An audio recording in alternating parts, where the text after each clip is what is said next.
We've all been there before. Bored out of your mind looking for something to watch, so you head on to Rotten Tomatoes and boom, that's a big number. Why don't I watch that? And then a few hours later, uh-oh, why did I waste all that time? I'm sure everyone's had an experience like this that has led them to start mistrusting Rotten Tomatoes, and I'm telling you, there's a smarter and better way to do this. Instead of relying on numbers, rely on people. Hi, I'm Jack Spiro, and I'm going to show you a better and more useful way to use Rotten Tomatoes in just 5 minutes. Basically, step 1, think of a controversial movie opinion you have. This will be one of those high-number critic ones that you just did not get at all. Step 2, go to Rotten Tomatoes and go to the movie, and then scroll down to the critics section.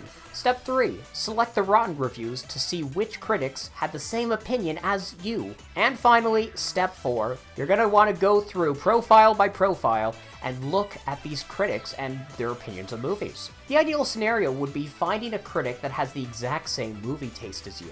This is how I was led to my critic that I've been using for recommendations for years.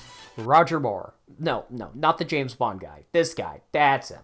If you want an example, I'd say 3 out of 5 times, me and Roger have the exact same ranking as a movie, where I see a film and then go to read his review and think, damn, this is exactly what I thought as well. Another 5th of the time, I'm on the same side of the tomato meter as him, but I might have liked things more or less specifically. And then for the final 5th, it goes, what the hell are you thinking, Roger? The final 5th, we disagree on some stuff. But the thing is, a critic you don't have to 100% agree on. In fact, 80% of the time, I would take as a golden success. But even if you find someone 60% of the time, having someone to recommend movie ideas that otherwise you wouldn't have seen, that is vital. This is a key part as well. Don't attach yourself to a critic that only watches the big budget movies. Because if they're only watching movies you would watch anyway, there's no point. I want to go for a critic that looks for hidden gems, because if they say something is great, it motivates you to check it out. For instance, the Netflix film Ballerina. Bet none of you have even heard of it.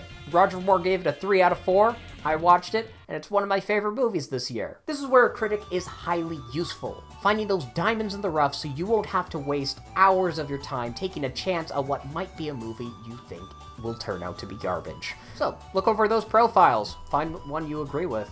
You might have to go through a few movies before you find your Roger Moore, but it's worth it when you do. And then once you've done that, simply just bookmark their page, and then voila!